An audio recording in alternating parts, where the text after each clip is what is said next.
Europe 1. Le talent de la France bouge. Vous êtes l'un des talents de ce soir, Zoé. Vous avez 26 ans, vos parents sont entrepreneurs. Vous avez grandi à Zurich, en Suisse. Vous avez fait un master en entrepreneuriat à HEC. Et c'est lors de la dernière année de votre master que vous avez rencontré vos associés. C'était donc l'entrepreneuriat, même si vous avez fait une école, c'était une évidence pour vous. C'était pas forcément une évidence dès le début, puisque dans ce genre d'études, les voies classiques, ça va être souvent tout ce qui est conseil en stratégie, finance. Donc au début, j'ai fait plutôt mes expériences dans ces domaines-là. Mais j'ai vraiment senti l'envie de m'impliquer davantage dans un projet. Et c'est pour ça que j'ai choisi la majeure entrepreneur derrière à HEC. Et vous êtes inspiré d'une start-up japonaise pour lancer Fringant. Racontez-moi, vous êtes allé au Japon ? Alors non, pas du tout.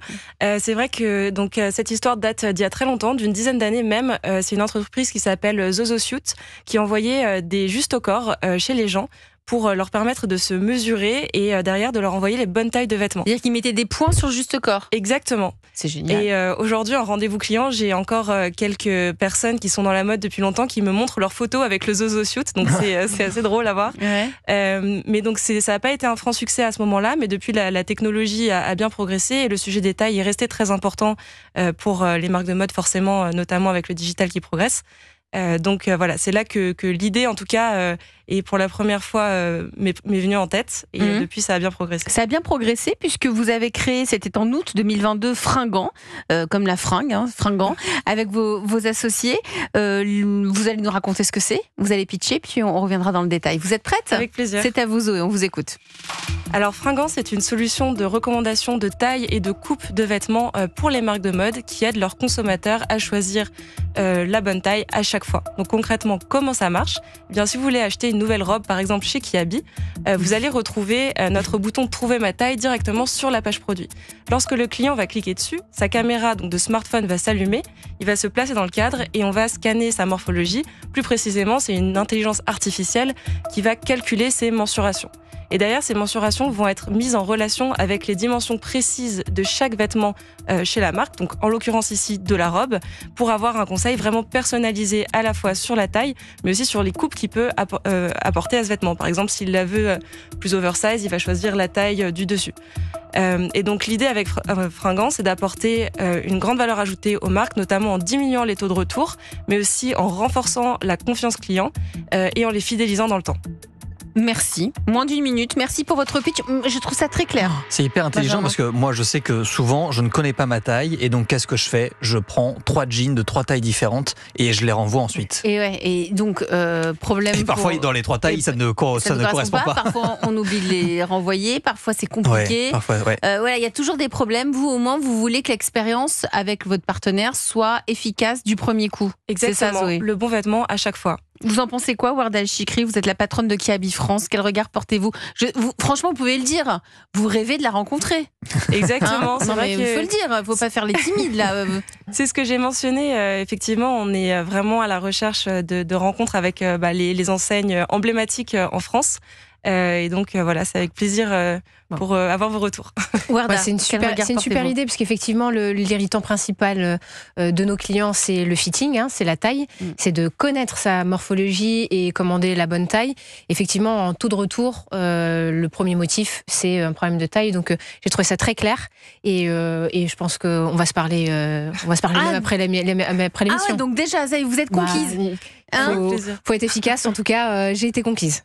Génial. Gilles Attah, vous êtes le coach de ce soir. Vous, c'est votre univers, puisque je rappelle à nos auditeurs, aux auditeurs d'Europe 1, que vous êtes le fondateur de la marque Belleville, le fondateur de la marque Smuggler et le président de la certification Origine France Garantie. Quel regard portez-vous sur Fringant ? Son pitch, vous l'avez trouvé comment ? Excellent. Ouais. Et j'ai un regard très bienveillant, d'autant plus que ce concept-là, ça fait longtemps que on en entend parler, mais que ça marche pas très bien. Enfin, moi, il y a une dizaine d'années avec Smuggler, alors sur l'univers du costume sur mesure, on a essayé de travailler sur le sujet, on n'avait jamais réussi à être opérationnel. Et là, je vois aujourd'hui la fiabilité de votre concept, c'est absolument performant. Et je trouve que c'est dans l'air du temps. C'est-à-dire qu'il y a quelques années, on voulait pour des problèmes économiques, mais aujourd'hui, on a aussi encore cette convergence avec l'écologie, puisque quand on se trompe pas de taille, on va moins fabriquer. Vous savez, la problématique du vêtement, c'est quand même la surconsommation, le fait qu'on fabrique beaucoup trop par rapport à ce qui est vendu. Et donc, ça va aider cette démarche de consommer mieux mais moins. Et d'arrêter de renvoyer. Voilà. Donc, je n'y vois vraiment que des avantages et félicitations d'avoir réussi à travailler sur ce. Encore une fois, ça fait longtemps que certains chercheurs se sont penchés sur le sujet, mais ça n'a jamais été très fiable. Vous avez un gros taux de retour, Warda, pour Kiabi ? Non, on a des faibles taux de retour par rapport au marché. Pour autant, comme vient de l'évoquer Gilles, il y a un double enjeu dans cet enjeu justement de durabilité.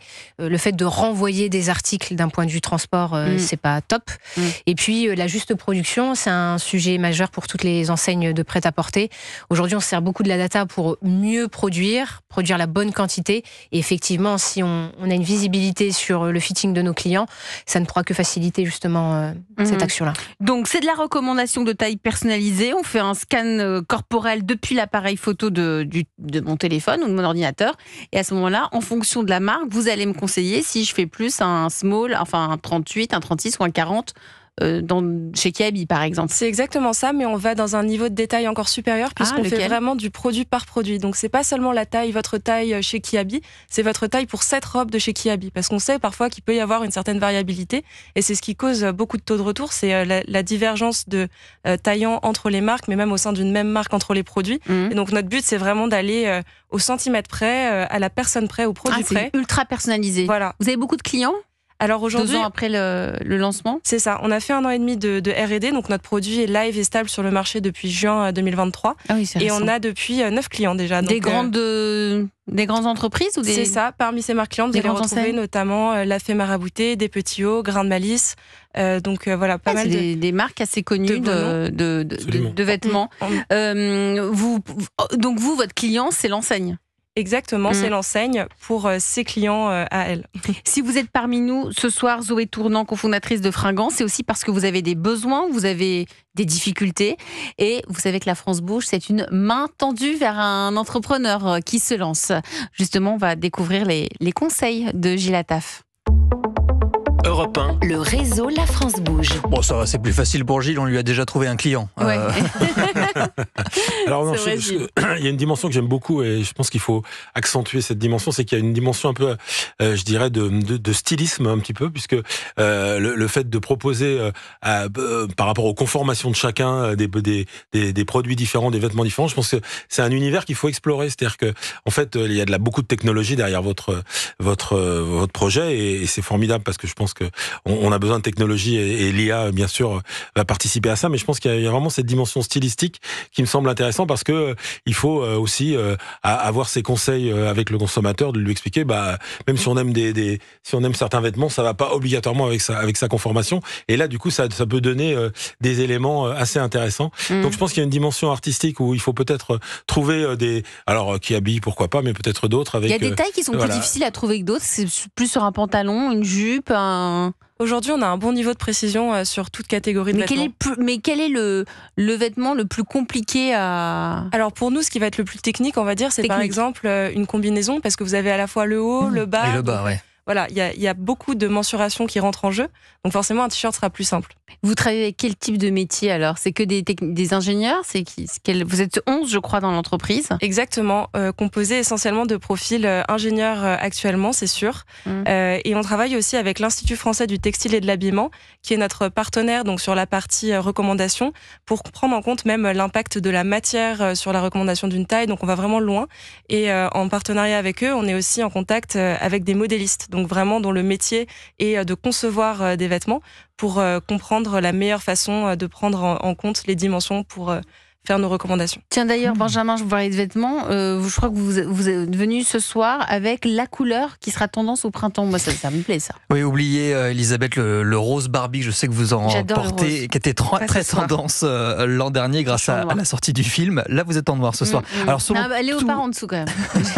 Selon tous les experts et magazines de mode, le bleu céruléen sera la couleur. Warda Chikri est dans le ton.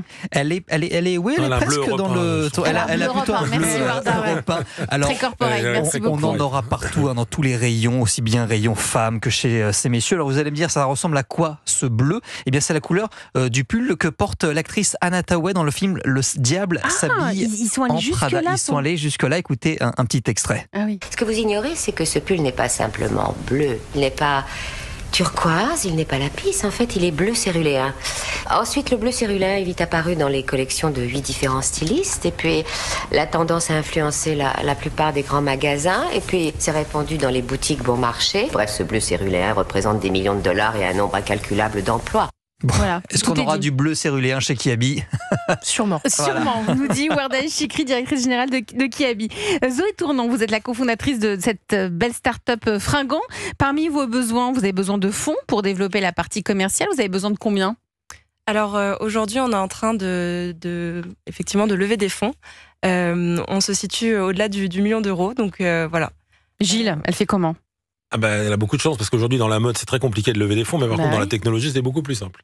Donc c'est vrai qu'aujourd'hui oui, donc là c'est mieux qu'elle accentue sur la tech clairement, que sur il faut le accentuer textile. sur le côté. On cherche les convergences entre la technologie et la mode, et là pour le coup vous en avez une toute tracée. Donc je pense que pour monter votre projet, vous allez facilement trouver des investisseurs qui ont envie d'aller dans la mode mais qui ont peur, et qui du coup grâce à la technologie ça va.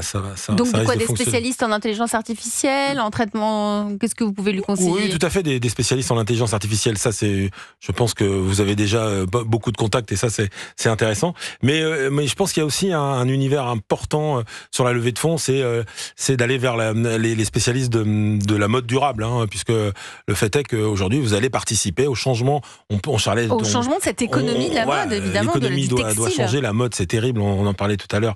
Effectivement, ça participe beaucoup aux problématiques du carbone. Et donc là, vous pouvez trouver dans cet univers de la mode durable des fonds d'investissement qui sont très liés à cette problématique et qui pourraient vous aider avec en plus cette force technologique que vous avez grâce à l'intelligence artificielle. Donc votre carnet d'adresse, c'est quoi? C'est des gens dans l'IA, c'est dans l'intelligence artificielle, c'est des investisseurs? Vous en connaissez des investisseurs en technologie dans la mode? Vous en connaissez un petit peu comme j'imagine. Bien sûr, on va vous donner tout ça. Vous allez tout lui donner? Absolument, comme d'habitude. Comme d'habitude, mais oui. Et puis surtout, vous nous donnez des nouvelles ensuite pour savoir ce qui s'est passé. Puis vous allez en plus nouer sûrement un contrat avec Kiabi. Donc tout ça, c'est formidable parce que la France bouge. C'est fait pour ça.